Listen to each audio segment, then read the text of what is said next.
Yeah, it is another episode of the Autumn Windbags. RJ Clifford, Juan Soto. Let's have some fun today. 2 weeks away from the NFL draft.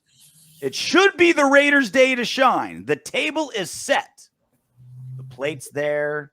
Get your salad fork, your entree fork, the little weird hook butter knife for the roll. The little butter for the roll. The little skewer the shrimp utensil that's on the top that no one ever knows what to do with. You know, they start picking their teeth with it. We've got every possible utensil in this upcoming draft. 14 picks currently. I'm hoping we get even more. Now we just got to eat. Now we just got to go to the buffet and pick the right items and not get full on mashed potatoes out of the gate like a dummy. We got to be at the carving station. It's double down. Hit me.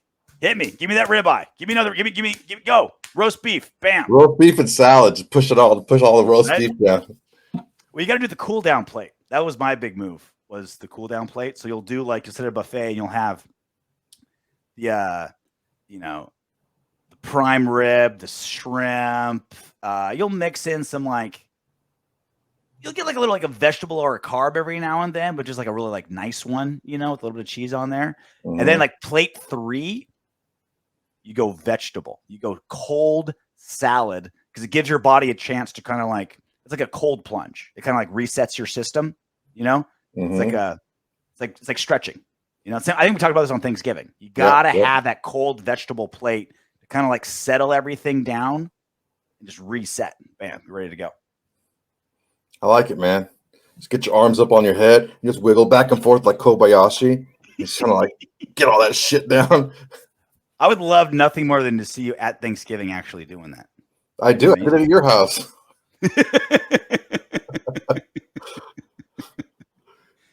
Touche. So question of the day, another little fun one. Who you got? Nate Diaz or Jake Paul? It's actually happening. UFC's Nate Diaz or ex-UFC's Nate Diaz, Jake Paul, YouTuber, they're throwing down. August 6th, pay-per-view on DAZN, 185 pounds. 8 rounds, 10-ounce boxing gloves, boxing rules. Ooh, 10-ounce gloves, huh? Yeah. Yeah, man. Just 185 is way too heavy for Nate Diaz. Mm-hmm. It's way too heavy. He walks around at just 70, 75. He has to gain weight to make 185. And Jake Paul's, he's just going to be too big. He'll muscle him around. Yeah. Nate Diaz is getting the shit pushed in. And this is coming from the UFC guy, right? This is he's coming from my neck of the woods. But the other part is too, this is such it's just so weird when winning and losing doesn't matter in these matchups, because it's it's a cash grab for both guys. Nate's been waiting to be able to, because under the UFC, you could be very, very rich selling pay-per-views and being a champion for the UFC, but you can be much more rich if you're a draw. And instead of getting, 15% of the pay-per-view revenue, you get 50% of the pay-per-view revenue fighting somewhere else, right? So you'll sell more pay-per-views as a number in the UFC, but you could potentially make more money fighting outside of the UFC, selling less pay-per-views, but having a bigger percentage. If that's making sense to everybody, right? So that's what he's been just dying to do. Get me out of the UFC because I'm a draw. And this was the biggest no-brainer in the history of combat sports.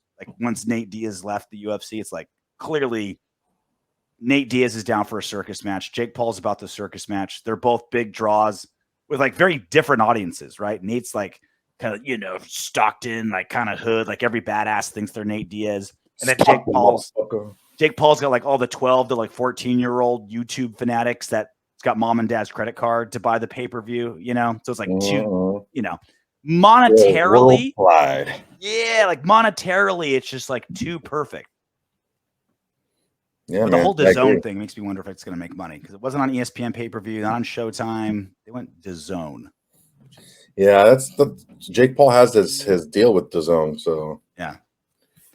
But Jake can box decently. He obviously lost his last one to Tyson Fury's brother, and you can tell the gap between a guy like Jake Paul, who's a good athlete and dedicated to his craft, versus a dude who grew up in a boxing gym.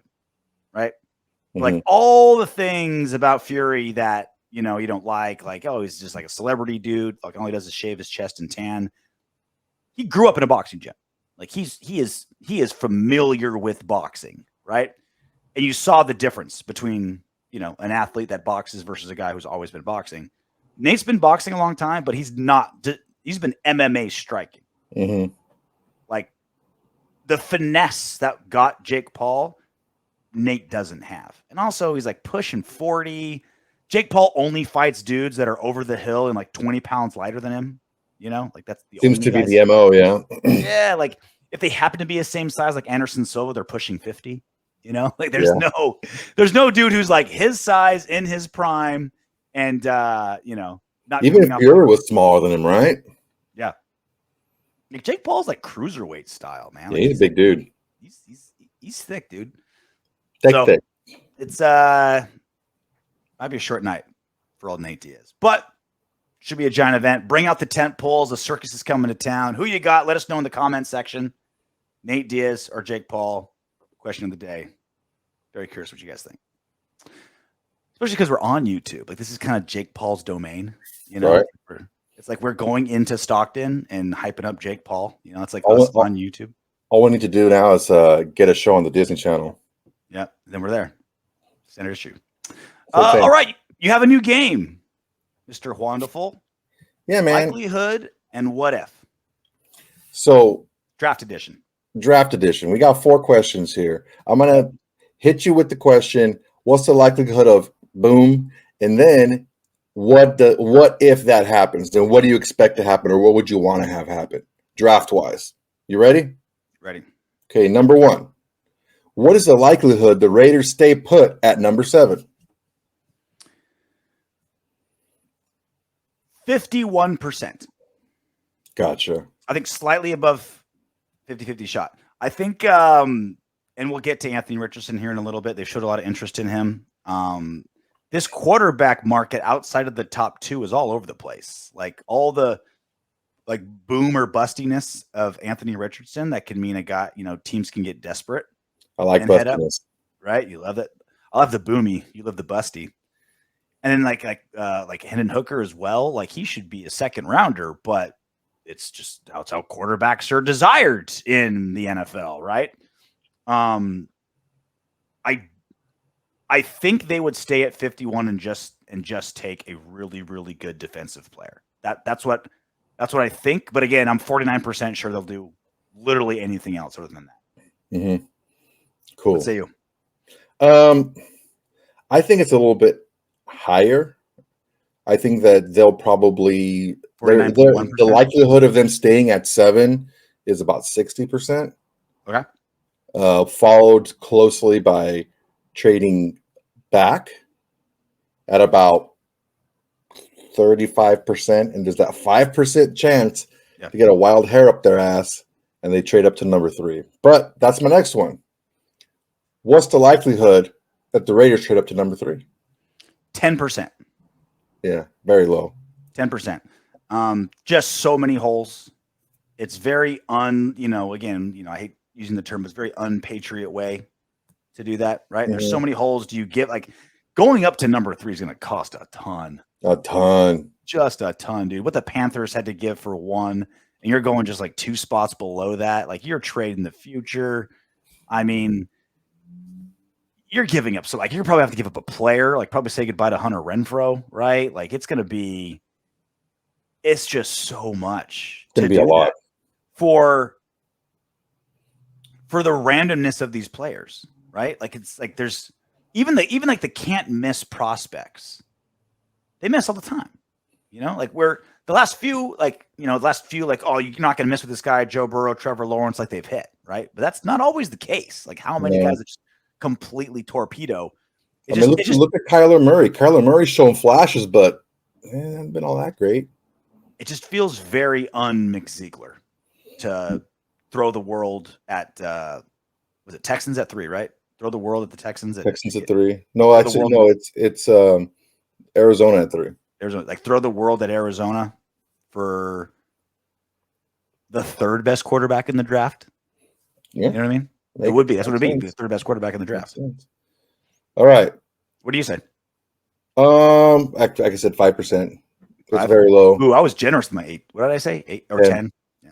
Yeah, I think it's a very low possibility. The only way I see them doing that is if, for some stroke of miracle, Stroud and either Stroud or Young doesn't go in the top 2 picks, so they're available at 3. Yeah, that's the only way I see them doing it. But the thing is, Schefter reported there's like 6 teams inquiring, so they might get just as good a package to 3 as the Bears got for 1. Yeah. Because so many teams are after it.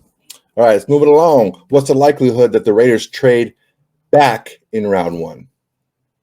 So to answer your question, what's the difference between 3 and 4? Trade back in round 1 and 4 is trade back into round 1. So they pick their first pick. Okay. And then they trade back in late. Got it. So they. Okay, let me hit you with a scenario. Okay. Let's say, for example, we trade fucking Belichick wants Richardson, and he's available at 7. Okay. He says, okay, we'll give you pick 14, pick 42, a 4th and a 6th rounder. So we'll give you a 1 and 2, a 4 and a 6 to move up 7 spots to get our guy. Okay, fine. We pick at 14. Okay. Then later on in the draft, we're like, hearing a lot of chatter about Hendon Hooker, maybe not making it out of round 1, maybe being early round 2. It's better for us to take him as a project late in round 1 because we had that extra year of control. Let's trade number 38 and number 70 for number 30 with Philadelphia. So we hop back into the first round. So we traded down and just had 1. Used it and then traded back up into 1. Yes. This is the Ravens deal, the Ravens thing. Okay. So number 3 is that we trade back in round 1. What's the probability? What's the likelihood? Just that we trade back and nothing else. That's it. I would say, does it all have to add up to 100%? Nah. Give a fuck. I'm not a math major. Give a shit. I'd say like 40%, and that's what I want. That's what I'm hoping. That's what you and I both want is just trade it. I want it to be higher, but I do understand when draft day rolls around and, Anthony Richardson falls or, Jalen Carter falls or, you know what I mean? Like when you're staring at a number 7 and the guy's there, you're like, we told ourselves we're trading down. We told ourselves we're trading down. We have a million issues we have. We have to fill in all these roster spots. We have to trade down. Oh, Jalen Carr's there? We'll take him. Right? That's the only reason why it's not a higher number because, and I'm trusting we've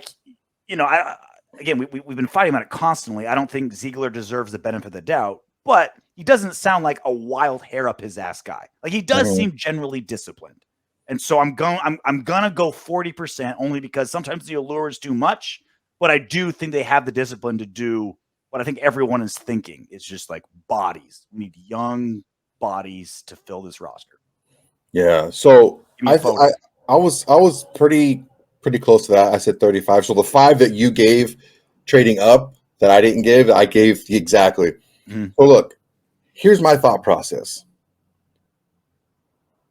If at 7, if you're going to draft a top 10 pick, you're going to draft the 3rd or 4th receiver in a class? No, you don't want that. Especially when you can still get, if like Carter, Anderson, or Witherspoon are there at 7, you take them.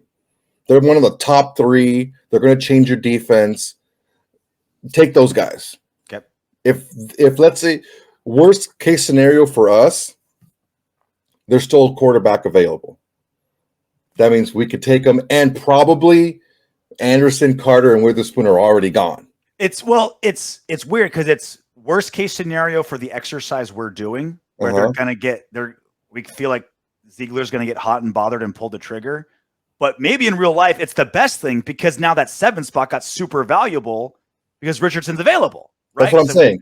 Yeah, so it's like it could be great or terrible if a great player, if one of those guys fall to us, Yeah, for sure. So my thinking is, if I don't want a third or fourth best quarterback in the class at 7, not with a top 10 pick. Okay. I'll take one of the first 2 quarterbacks or one of the top 3 defenders. Mm-hmm. If those guys are not available, do whatever you can to trade out. Yeah.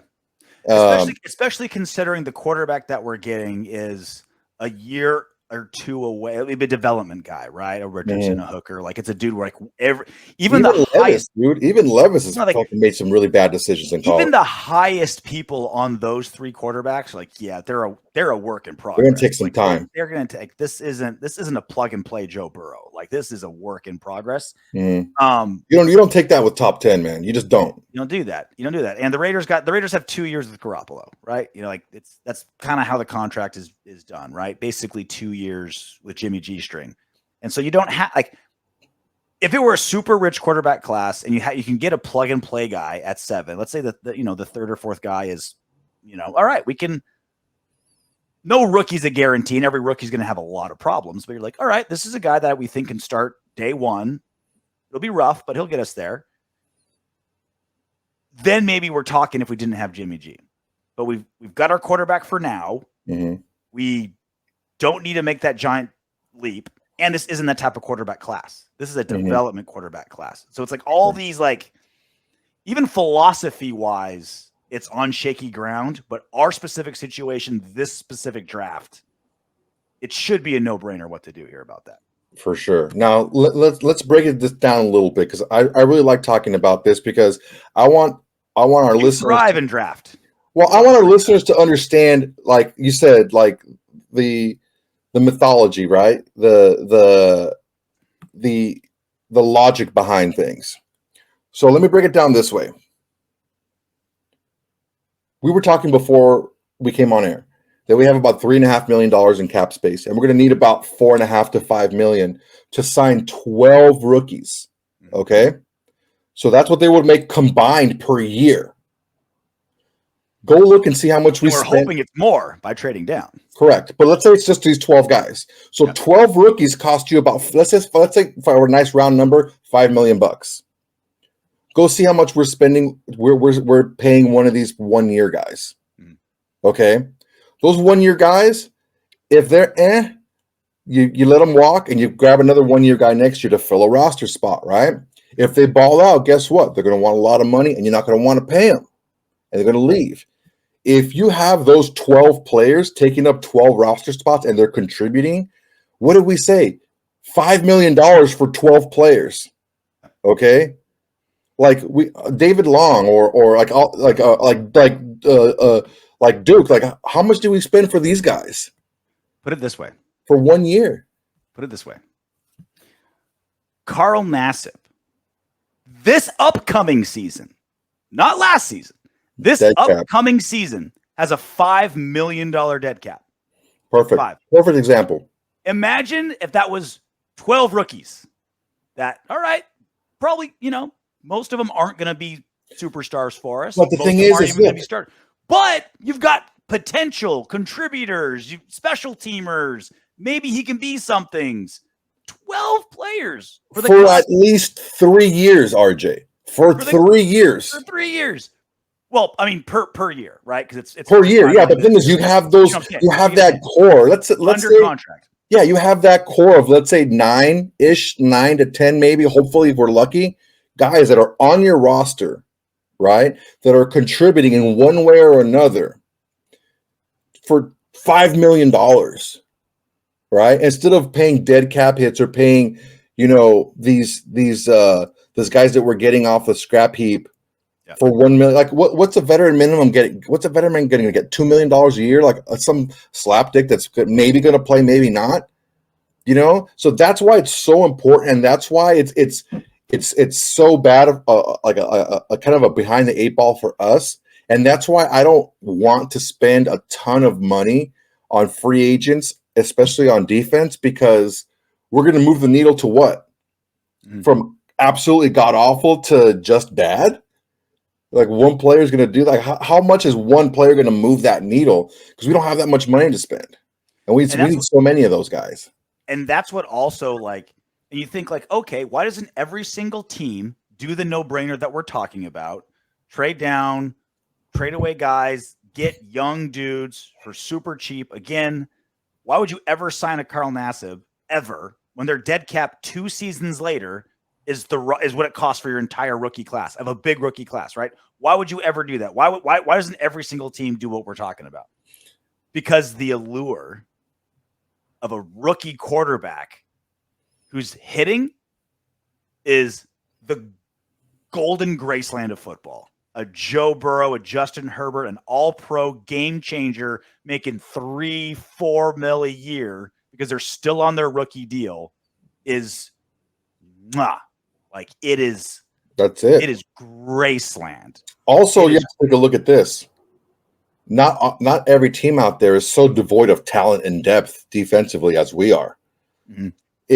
The reason why we don't go out for the big fish in free agency is they're not going to move the needle any. And you get them for like a couple of years, 3 years maybe, and then they're gone, or you get a lesser version of them later. And maybe you build up a defense enough where at that time you can get them. That's why you got to build this defense through the draft. You got to build the depth through the draft. So then you can go out and get those 1 or 2 guys because you're not paying those guys on rookie contracts a ton of money. You have that cap space and flexibility to get a guy that puts you over the top. Maybe a guy on each level that'll put you over the top because you already have solid contributors everywhere else. If you don't have any like our secondary before free agency this year we had Nate Hobbs and that's it. Mm-hmm. Really, a guy that really produced. Merrick wasn't all that great. Mick Robinson's up and down. So we're getting these guys to come in to fill these roles. So getting a high-priced guy, I mean, here you go. Oh, we could have gotten Gilmore last year. We could have gotten this guy. How much better would he have made our team? Mm-hmm. You know, like, okay, you just don't throw to him. Throw to everybody else because everyone else is terrible in the secondary, right?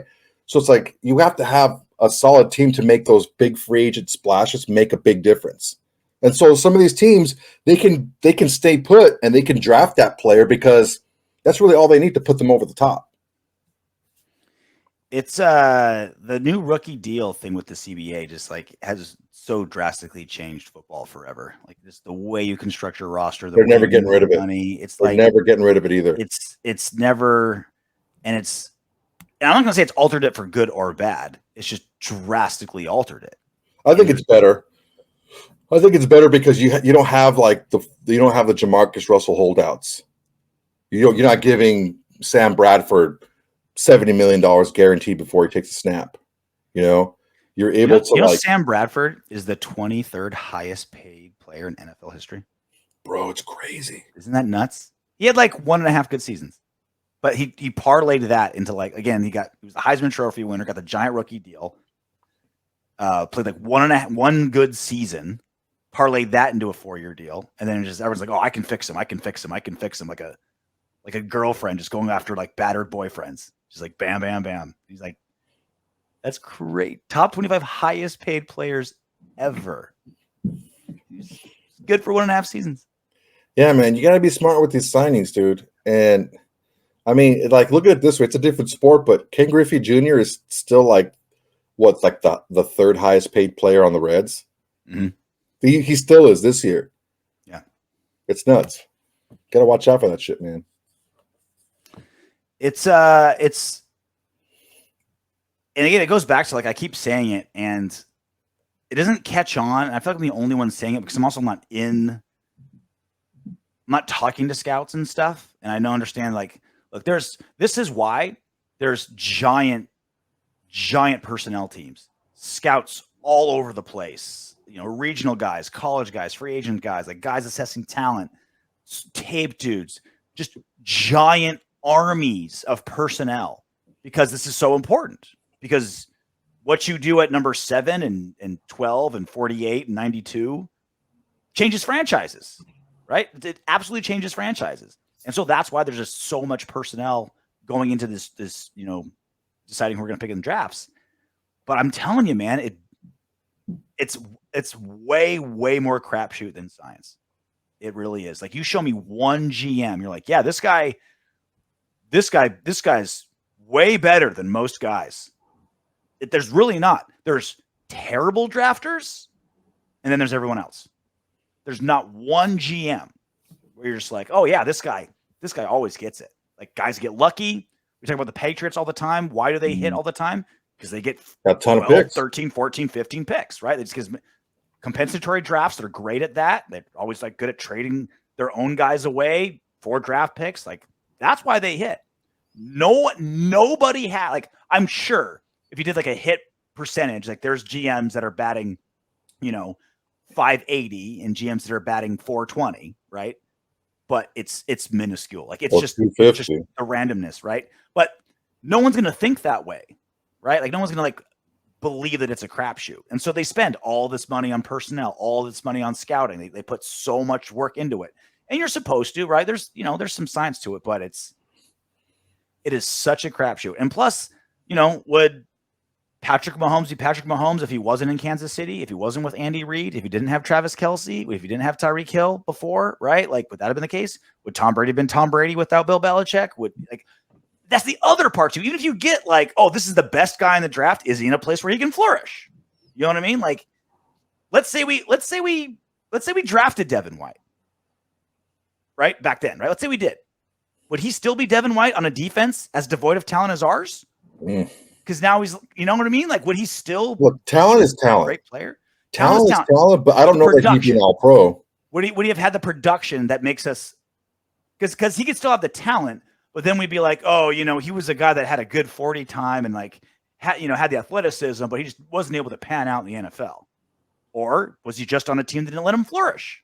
You know what I mean? Those are like, you start going down that rabbit hole, and there's just 17 layers of the universe that you just can't fathom. And so like, it's just so that the numbers are so huge and random. It's like, I get why all the effort's in there and I'm glad they're doing it, but the draft is a fucking crapshoot. Make no mistake about it. Yeah, Go numbers. Yeah. The way it works is like, you have like the player personnel guys, you have tape guys that do offense, tape guys that do defense. You have specialty tape guys, just do quarterbacks, just do offense. And they're like, okay, I need this. Give me some tape on this guy. Now we're going to rank them. So they need to have all this information. And what's their best 5 plays or the worst 5 plays? And then they look at their own division. How does our division defend us with what we want to do schematically? What's the closest thing that we've seen to that? Okay, show me the tape. And they gotta have it right there at their hands. That's why they have so many tape guys. And good. Like, look, you do that homework, and maybe that raises your percentage from 50% to 53%, which that could be the difference between a Super Bowl and not, right? So it's like, okay, you're doing the job. But after all that work, you get your guy, and your guy gets drunk at Topgolf. It's like, fuck, man. Or you get the guy the coach wants, and the coach's emails get leaked, and he gets fired. And this very specific personnel team that he wanted isn't going to work with someone else. Did they draft wrong, or did everything else not fall into place? It looks like they drafted wrong too. It's a bad drafting. In our case, in the Gruden case, yes. Yeah.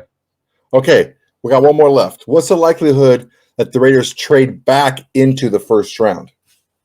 So they traded out of it, and then it doesn't matter.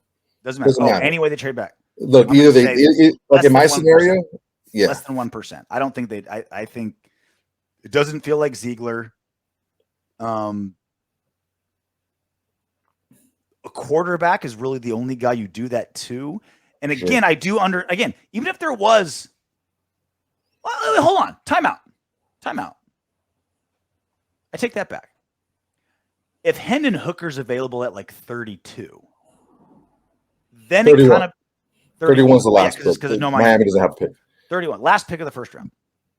I can see that making sense because then you can get a quarterback on a first round rookie deal. You get that 5th year, man. Get that 5th year, which matters a lot, especially with a developmental quarterback like Hooker, who's coming off of an ACL, even though he's really old. By college quarterback standards. So he has a 12-year career instead of a 15-year career. Big fucking deal. But that's no small feat because you're still developing physically at like 20. At his age, he's like matured, right? Like he's not gonna like, oh wow, he really found his athletic stroke. No, he's a solid frame though. He's 6'3", 220, 225, something like that. He's But you get my point though. He's not yeah, going to turn. He's not going to become 6'5", 250. well, you Right? know what he is. If he was 20, that could happen, right? You could still hit growth spurts at 2021. But again, my big point is like the whole Lamar Jackson thing, right? Like they got Lamar Jackson at 32, the Ravens, and now it's not going well right now. But at least they're still in it. At least it was still tied to him for this last bit year. That's the only way I can see it happening. So I said less than 1%. I'm going to move it up to 5%, only because maybe there's a Richardson or a Hooker way down there, and everyone completely misjudged the quarterback appetite, and they want him in the first round to get that 5th year. Yeah, I think I would give it about 5%. Okay. I think the last pick we can do is like 30. I don't think Casey's going to trade with us. They'll be like, tell us to go fuck off. But yeah, 30 Philly already had a first round pick. They got that 30 pick. I think they'd be willing to trade back 8 spots. I think they'll be good with that. But even then, I know KC's at 31, but like they can get like with so many trades going on, it could be anyone at 31 by the time we do 31 picks. You know what I mean? With all the trades and the back and forths, Could be. All right. That's our likelihood and what ifs. Raiders staying put at 7. Raiders trading up to 3. Raiders trade back in round 1. Raiders trade back into round 1. Regardless, a lot of shit can happen. So we talked about Anthony Richardson, and he's been, I'd say, of all the rookie quarterbacks coming in this draft class, he's probably the most polarizing. I would say. I'd say he's the most polarizing. I think people are there's the biggest gap between highs and lows on feeling about him is Anthony Richardson, because he's just so raw, but we haven't seen a lot of him, the injury, all that kind of stuff. And so Tom Pelissero was on the Rich Eisen show this week, and he was asked by Rich Eisen asked Tom, who wants Anthony Richardson the most? Who's been eyeballing him the most? And because this is a Raiders show, take a wild guess what he says. It's a really good question, Rich. I was at that pro day, and the Raiders had spent a lot of time with him. Shocking. They took him out to dinner the night before. They were bringing him in for a visit. I like how taking him out to dinner the night before was like a big deal. That happens every time. I wonder if they took him to that like seafood buffet they have in Vegas. I've been wanting to go there. They went to the buffet that we were talking about, where you got to make sure you get all the good stuff first at the buffet, like it's treating it like the draft, Visit as well, and they've done a lot of diligence on the quarterbacks, which is interesting because if you look at Jimmy Garoppolo's contract, he's going to be the quarterback for 2 years. There's not a lot of outs in the deal. He's due like $50 million over 2 years. He's going to be there. But with Richardson, you're also getting a guy who you probably don't want to play day one. I know that. Well, that does make perfect sense. Right, we mentioned Hooker and Richardson as those guys. If there's, I don't want to say we're a quarterback desperate team, because we have a quarterback who's experienced for the next 2 years. But there's zero question we're looking for the quarterback of the future, right? For sure. And so we are uniquely in a position to get a Hooker or Richardson. I would say more than probably any other team looking for a quarterback outside of maybe 2 or 3 teams with like maybe an aging quarterback and looking for the next guy. Like we're probably most uniquely suited for a Richardson type of guy. Yeah, this is going to be the time where we use our penthouse view. We use more perspective here. Mm-hmm. Okay, yeah, he's got all these flashing lights, but where is he in the realm of prospects that's come out the last 5 years, projected the next couple of years, right? Don't just put them against the players that are available right now. How is he compared to the players who are already in the NFL when they were coming out of college? People are going to look at the athletic skill set and say that is a match to Shane Steichen coming from working with a Jalen Hurts. You get another quarterback who's really athletic, can do things outside the pocket, can do zone read, big arm, can push the football down the field. It kind of checks all those same types of boxes. But okay, so the athleticism of Anthony Richardson, that's what everyone's talking about because that's really it.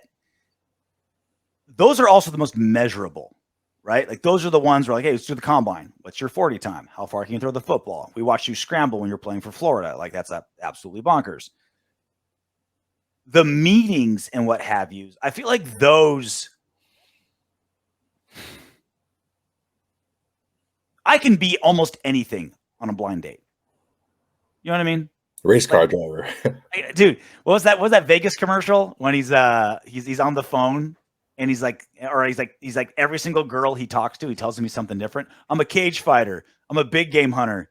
He's on his cell phone and like the girl's looking over there. He's like, 10 million? No, it's not enough. One of my favorite commercials, right?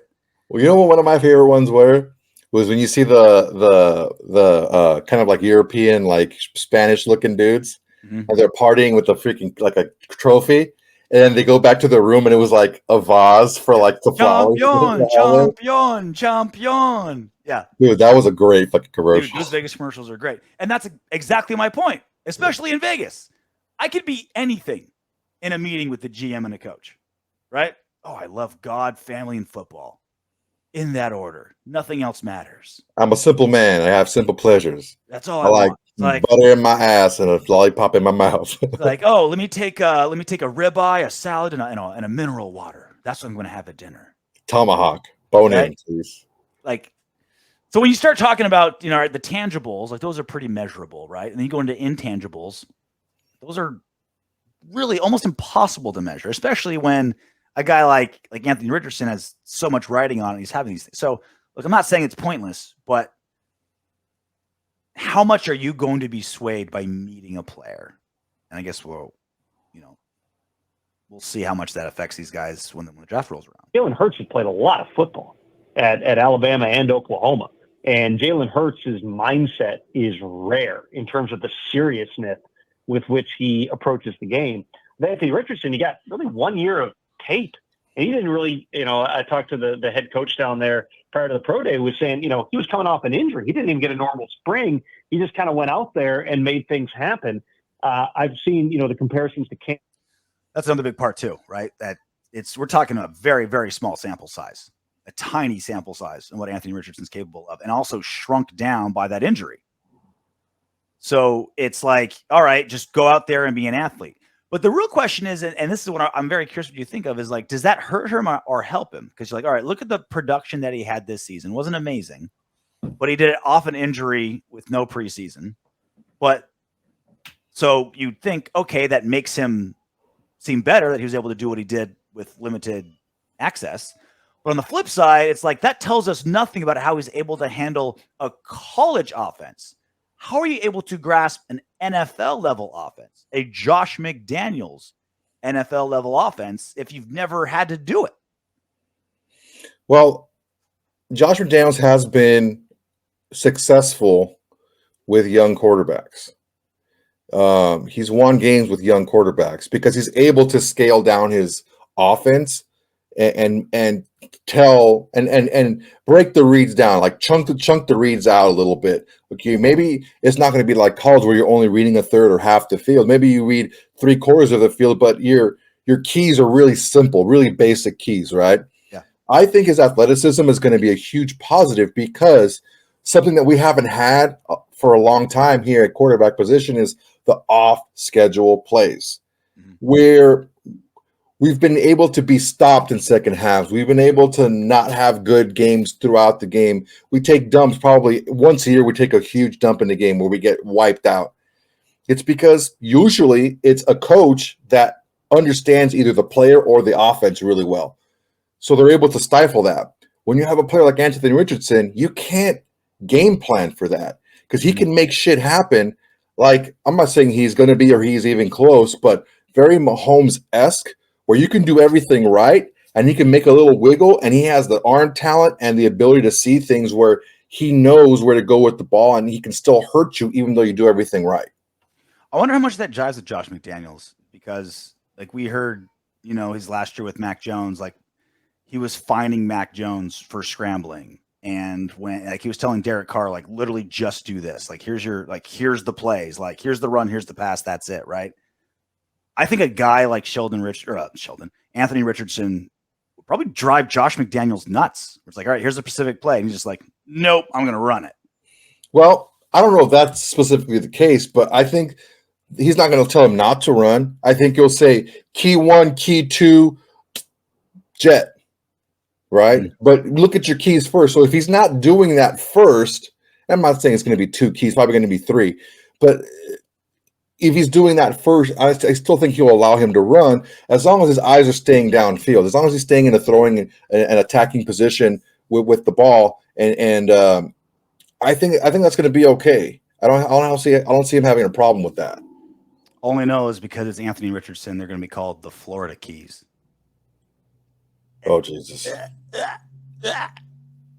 Cam Newton, he was the best player in the country. Or Patrick Mahomes was off the charts smart and had thrown like 100 touchdown passes at Texas Tech. This is a different type of a thing here. So that's the other thing, too. I'm not hearing all these comparisons that Pelissero is bringing up, like, oh, he's like Cam Newton. No, he's like Patrick Mahomes. I'm not seeing that often because those are pretty stupid comparisons. I've heard the Cam because of the school, because Cam went to Florida before he transferred out. Mm-hmm. He's a dual threat quarterback, big quarterback, fast. Cam Newton was a little bit bigger. He's like 6'6". Thicker. I think thicker, bigger, wider. 2 C's. Yeah. I think that Richardson's faster, definitely, much faster than Cam.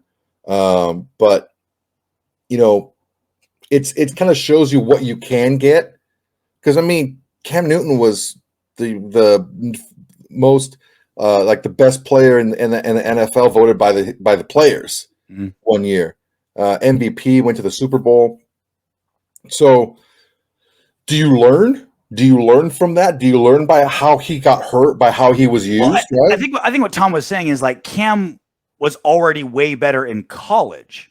It's not like he turned into this guy. Like he was a Heisman Trophy winner, right? National was he? I would say more developed in college. I wouldn't say better, but more developed in college. I would say both. I would say definitely, maybe not pure raw speed, but he certainly produced far better than Anthony. Yeah, I can see that. Did. You know what I mean? Like he's like, there's no question.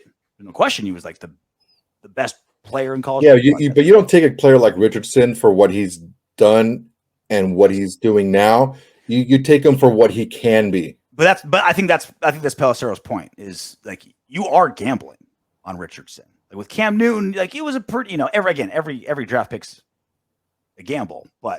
he was pretty damn safe at 1 that year. Yeah. Anthony Richardson is not, right? Like I can't like that's like, okay, all signs point towards him being good now, and a lot of signs point towards him being good in the future. With Anthony Richardson, it's like he's probably going to suck for a season or two, right? Like best case scenario. Well, yeah, season 2 or 3 is when we start seeing something. Yeah, best case scenario, the last quarter of season 2, and he's still going to be pretty bad. It's a classic boomer bust type of situation. I know people are going to be wowed by just the talent, and you stand there and you look at him. He's a big guy. Like he's a big man. But this is, would you normally be talking about drafting that guy at number 3 overall? It's a challenging sell from a risk standpoint, but again, it's a quarterback driven league. There's value in building around the young quarterback, especially if it's somebody who can be in front of him for a little bit here. It would not surprise me at all if Anthony Richardson is top 5 pick and maybe even number 3. So I think it's that very last 4 seconds by Pelissero is kind of like the point of what I'm trying to get to here with everything. Is like there's all these issues with Anthony Richardson, all these what ifs, all these maybes, all these things you don't know. There's no way he should be taken 3rd overall. But because of how the league views quarterbacks and because of how rookie contracts are built, people make that move. Because if he hits, our franchise is set for years. Oh yeah. And for for 3 or 4 of them, we don't have to pay shit. Yeah. That's where these crazy risks come from. Bro, 5, because that 5th year they're going to exercise the 5th year option. Well, and my point being, he's probably not going to play year 1, probably not a lot year 2. Gotcha. We have him under contract for 5 years for pennies, right? Like, yeah. That's where these GMs, and I understand how itchy they get, man. I understand how itchy they get. You're like, man. This is like one of those. Well, it's like one of those 3-tiered scales where like you can't just take something from one place and put it on another. You got to like take things and move them around. It's like, okay, where's the cost? What's it costing you to get them? What is he projecting? What's the bust? What's the bust percentage? What's the likelihood of this? So you're juggling all these different things, and a lot of times these GMs, basically these draft picks, they're picking for their jobs.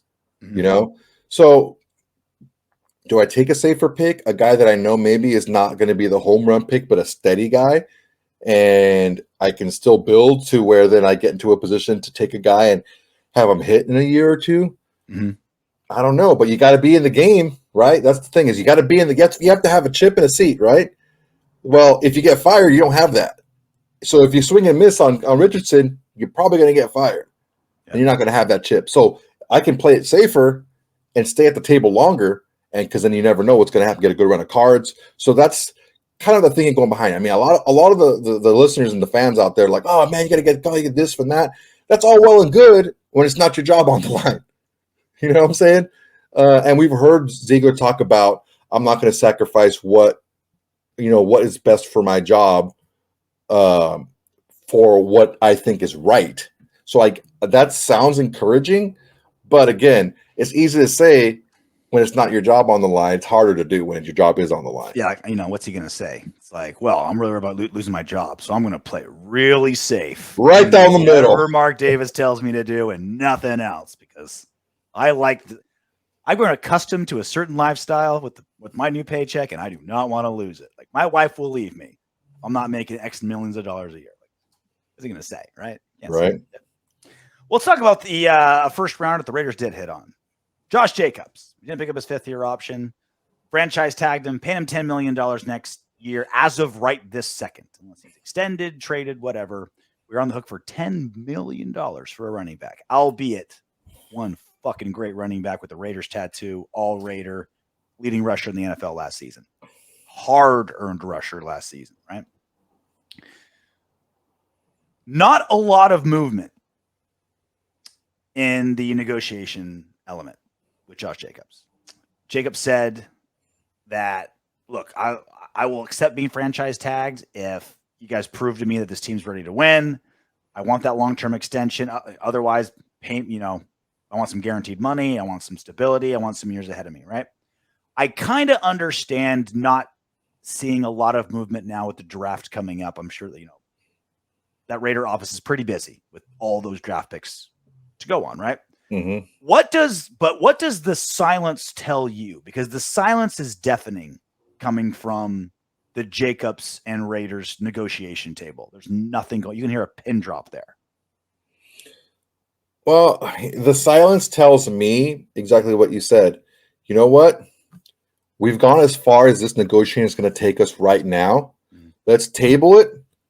Let the two sides cool down, and then we'll revisit it later. I don't think this is going to be something where, oh, well, I'm not going to negotiate during the year. I think they can still do that. Mm-hmm. And I think they still will do that. Ziegler's been known to get deals done mid-season and stuff like that. So I don't see there being a huge hurry to get this done. Yeah. Because we have, all the season. Not like anything, with rare exception, Odell Beckham comes to mind, where it's like they paid him $18 million. Who was offering 17, and they had to beat him to make 18. Outside I don't think anyone was offering more than like 5 or 6. That's my point. Like, who the fuck was offering 17 where they felt like you had to play 18? You know what I mean? That's the beauty of negotiations, is it's not what you think you're worth, it's what someone else is willing to pay, right? Yeah. And the NFL and the thing going against Josh Jacobs, the thing going for our, the good of our cap space, that the NFL continues to devalue the running back position every single season. You look at the last few running back free agents that got big deals. Christian McCaffrey, 4 years, $64 million. Alvin Kamara, 5 years, $75 million. Derek Henry, 4 year, $50 million. He ain't getting anywhere near those, right? Those days are not long gone, because football goes like this, and maybe running backs will matter down the future, but those days are gone for now. What do you think Josh Jacobs is asking for? And what do you think he'll settle for? I think he's asking for at least.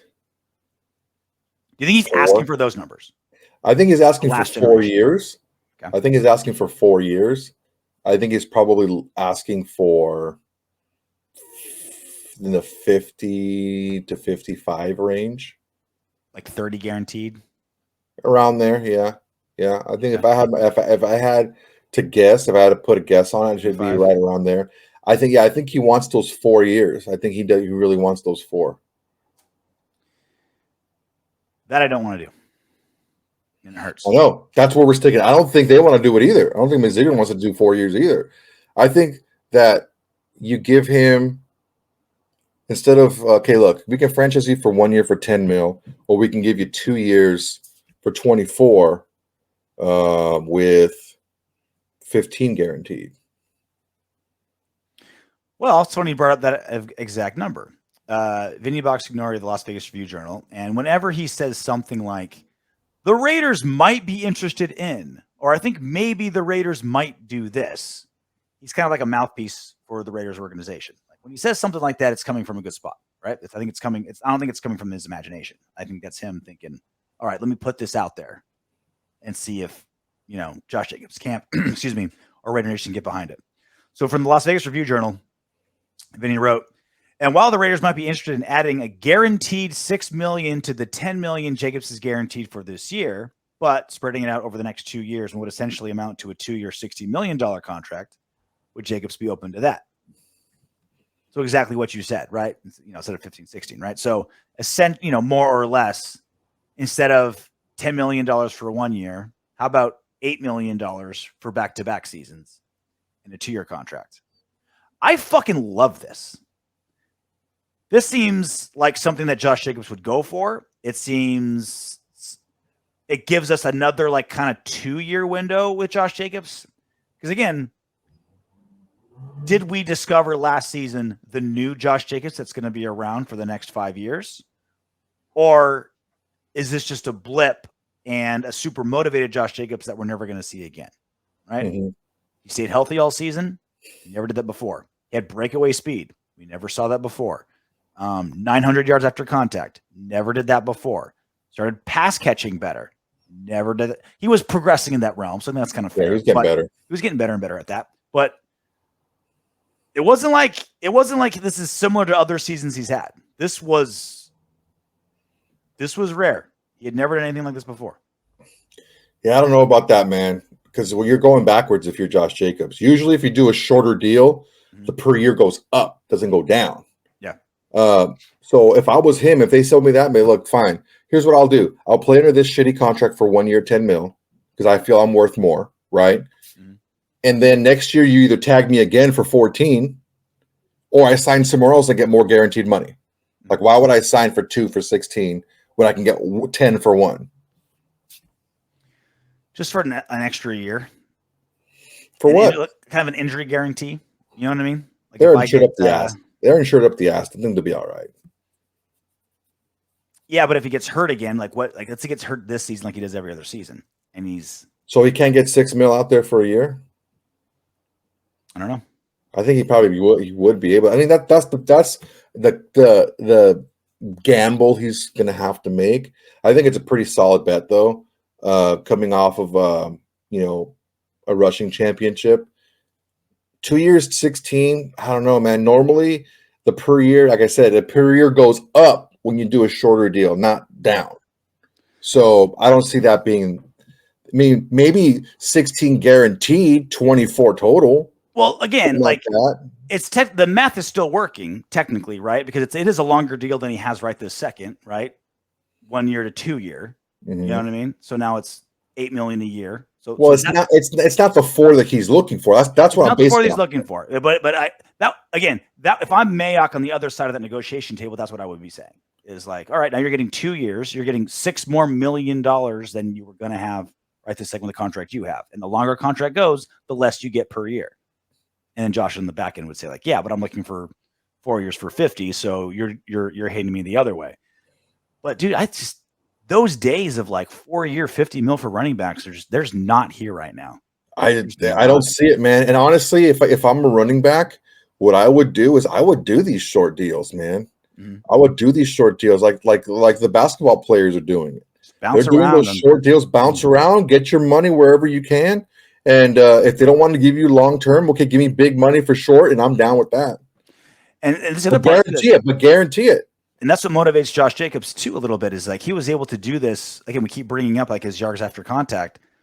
His agent can go and like, look, Josh, take a short deal because we can prove to other teams that we're not like line dependent. You know, it's not like Josh Jacobs was some random Shanahan dude from the Broncos in the mid 2000s that like you just plug and play some random dude and they get 1,200 yards a season because, you know, the scheme was so good and their line cheated. You know, that's not that. Mm-hmm. This isn't the 49ers where like the scheme is so, obviously the running backs are great, but like the scheme is so great that like, they're just like, that's not this type of running game. Like, just look at my yards after contact. Like, I have a resume and I can take this to other 31 teams and say, look, I don't need to just have. What the hell? Sorry about that. Did you just drive through a taqueria? No, I got a freaking text and I tried to shut my phone off and I actually opened it by mistake. My point being, Jacob's agent can say like, my skills are independent of scheme and line because I've proven like multiple different schemes, multiple different lines, you know. And he's just so good on prove it deals, right? Like we did an extent like hit his best year when the Raiders didn't pick up his 5th-year option. You know? Yeah, it makes sense, man. Like, I do not. God damn it! Can you just order your carne asada burrito already, please? I'm trying. I'm gonna just fucking shut it off. Thank you. Now I really want some taqueria. Right? I'm just like, carne asada burrito. Marcel Pepper. I mean, look, Jacob's definitely shown that when he's properly motivated, there's not many people better than him at the position. Yeah. But what doesn't change is the longevity and durability of that specific position, regardless of player. Yeah. So you have to weigh that. Again, the scale. You have to weigh that. How important is he to you and what you're looking to do? Can you get the same production from other places? Probably not. How does that affect your offense? How does that affect what you want to do when you don't get that production? Is it worth that extra money? But yeah, can you get 80% of that production for 40% of the cost? So there's no chance he gets a 4-year deal, right? Like I don't think so. I can't imagine a universe where the Raiders give him a 4-year. If it is, it's funny money at the end. It's not anything. Real. Yeah, one of those cap. Yeah, like a cap move, not a real like. Yeah, like that the Todd Gurley deal, like something like that. Ready to do some Raider news? Sure, why not? Jalen Carter. We all know who he is. Georgia defensive tackle. A lot of legal issues. You've all seen it a bunch of times. Visited the Raiders this week.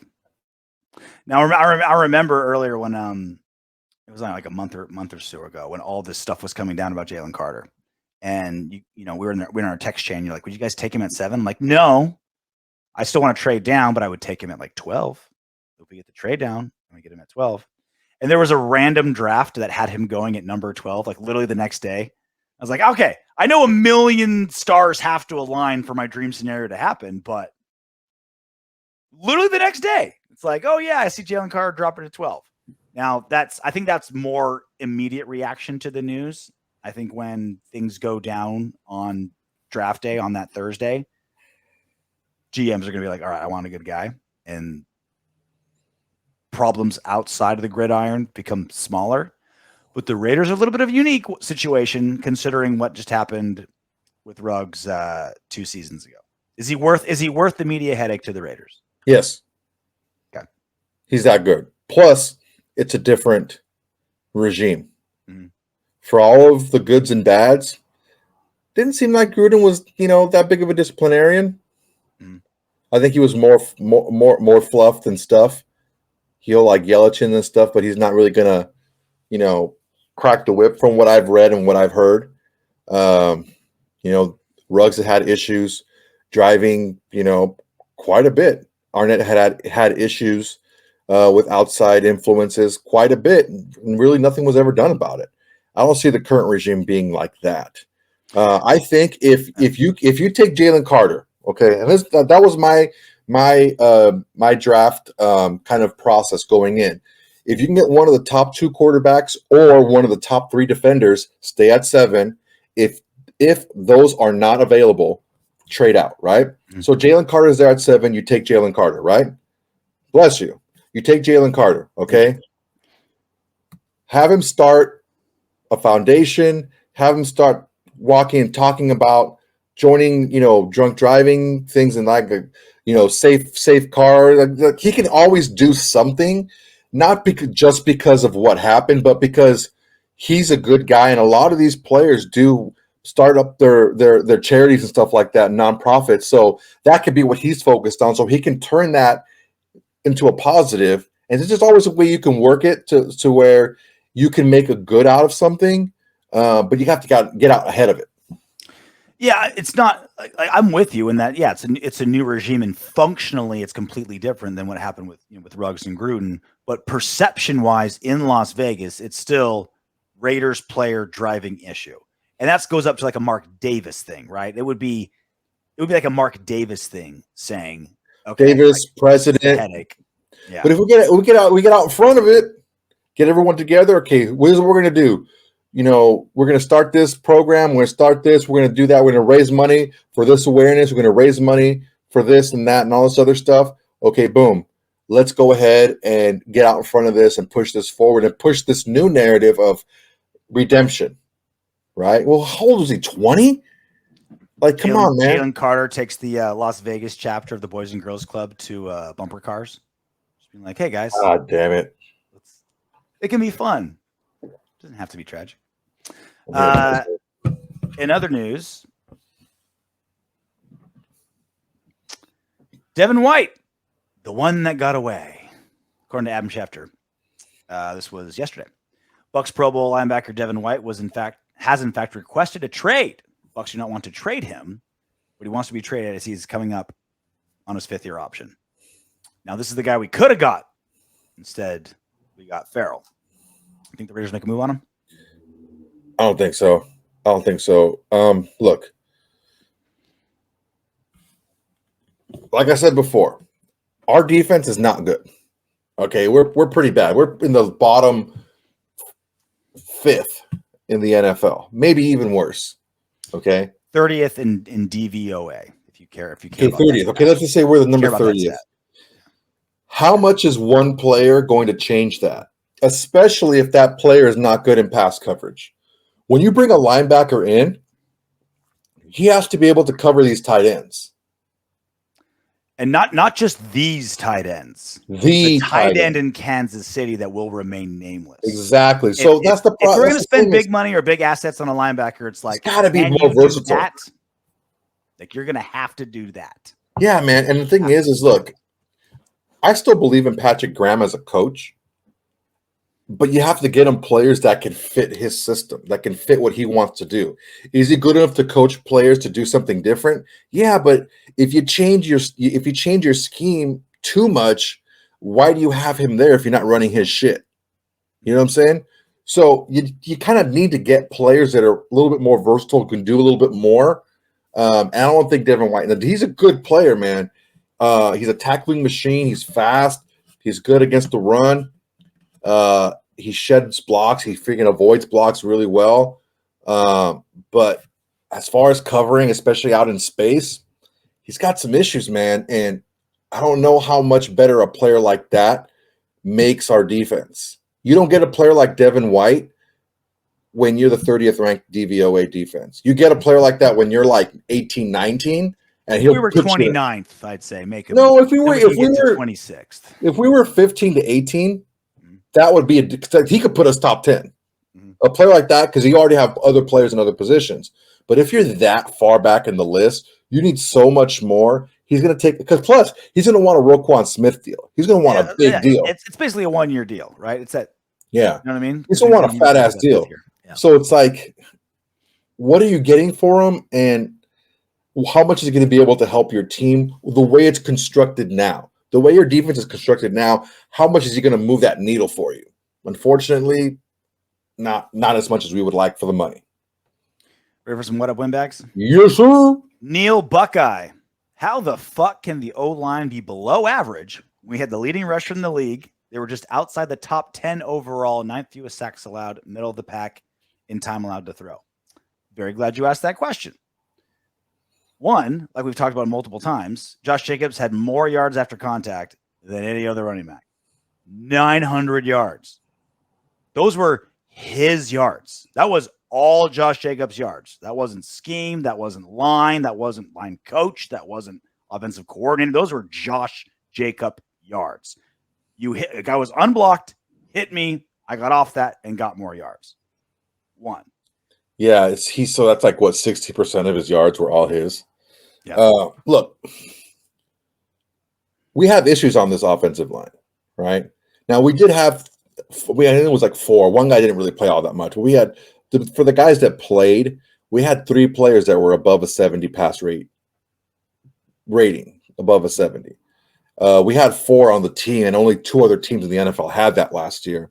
But the problem is the 3 interior offensive linemen were not good in pass coverage. I think James and Parham were like in the high 50s, low 60s. And you're going by PFF grades. Yeah. And well, that's what they're talking about too, as he's talking about too. And Bars was like below 40. I think he was really bad. Mm-hmm. So despite that, they were still dead in the middle, number 16, I think, in pressure rate and time to throw. And they didn't give up a lot of sacks. So it wasn't because we had a super mobile quarterback. It's because, they held up enough. And I don't think it's as bad as we think, but there is definitely some glaring needs.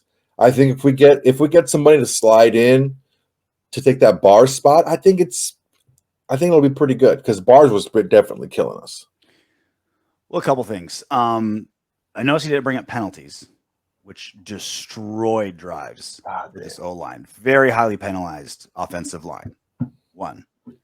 2, there were moments when they were just outside the top 10. And again, that's how much you count PFF grades. I poo-poo those a lot, but that's kind of like the metric a lot of people use. So I'll speak that language with you, but I think they're way overrated for players right?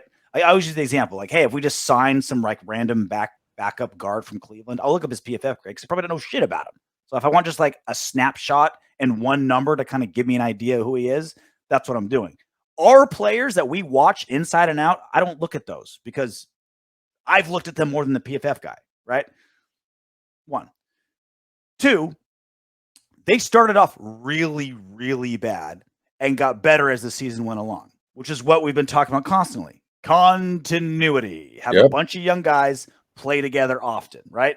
So the line can still be below average, but what do I always talk about? Trajectory. The one element of this football team that got better as the season went on consistently was the O-line. Mm-hmm. That's what I care about the most. You can play great, but if you're not trending in the right direction, all right, maybe it's time to trade you when your value's high. Or if you're starting to go down, starting to go down, let's trade you. Right? If you're just kind of stagnant, all right, you're not, you should always be improving, right? It's the one unit that continually trended upward with roughly the same guys. Like there was obviously a lot of movement at O-line, but when they found their guys, like they generally trended the correct direction. And this regime has already proven like they're not going to invest in O-line money wise. Maybe they'll draft a couple guys, but the 5 dudes that we got kind of lined up, I feel like they're going to be the 5 starters week 1. I mean, it's a pretty good chance. Well, Bars ain't starting. We're going to get someone else in there. But considering how much equity we have to put in the defense, I don't think the O-line is going to be getting a big uptick. So, look, it was a below average O-line last season. Fact. But for what we're paying for them, I think I think we could get some good value out of our O-line next season. I don't think they'll be great, but I think for how little we're paying, I think we'll get good value, which is all you can ask for out of a unit. Yep, I agree. Jake Janice. Don't call me niece. Call me nice. Somehow I knew Soto would be a cat guy.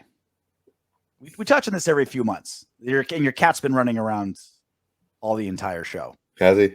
He has. Yeah, he was rolling around on his back, like kind of spread eagle. Well, he likes to do that. Yeah. It was his birthday yesterday. What did you get him? I went to the pet store and I got him like one of those like cat cupcake type things. It's like a biscuit. It's a fucking cat thing. It's just nothing special. That's about it. You'd make a great old widow. I mean, honestly, I'm a pet lover. It just so happens where I live now, I can't have dogs, so I have cats. Okay. I've had dogs, I've had cats, I've had birds.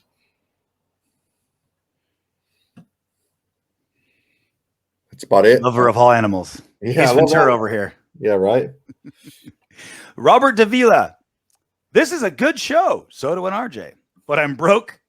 Can't send no coin. We get this comment a lot as well. We appreciate you guys just viewing this. We really, really do.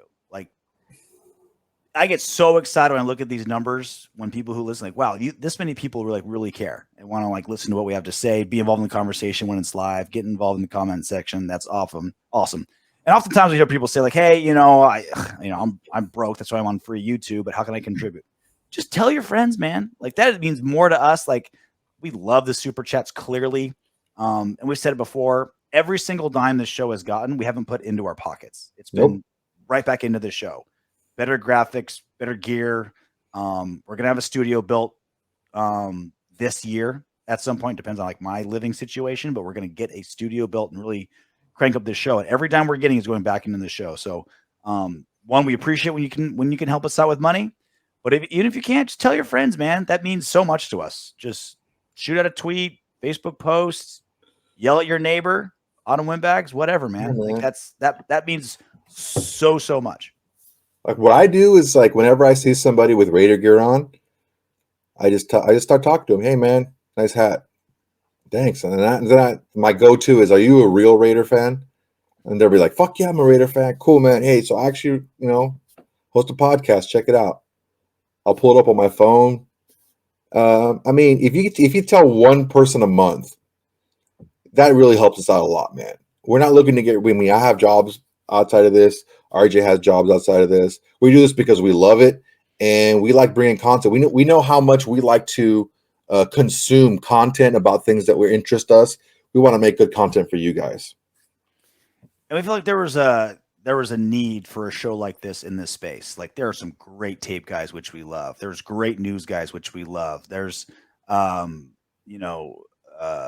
meme guys, like meme. Yeah. Like there's a place for all of that, but like I didn't feel like there was a really good conversational Raiders show between two guys who know each other really well, can kick each other in the dick and talk about the Raiders educationally and in a fun way.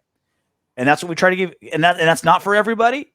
It's not a show that tries to be for everybody. It's a show that I wanted to watch. And I think if you're here, that's a show that's what you would want to watch. So definitely. I want you guys to feel like you're in the bar sitting next to us and we're all just talking shit. Right before I pass out. How many times have you seen me pass out in a bar, Soto? I mean, I dragged you out of a bar in Texas, in Dallas. That was a good one. Dragging, you mean not kicking and screaming because I was fighting, but because like my body was just lifeless. Yeah, I have a picture. I have a picture to prove it. RJ sleeping on my shoulder in a cab. I'm like telling the freaking Uber driver, "No, he's fine. He's fine. Just open the window." buddy. No. Throw open the car. No, he'll be okay. He's got an external catheter. You don't got to worry about that. He's okay. He'll be fine. He'll catch it in his shirt. Well, that's it for us. We'll keep you abreast of any late breaking news from here until the draft. We'll have some cool stuff going on for the draft. We'll do something live on that Thursday, and obviously keep everything up to date. But until then, knock on wood if you're with me.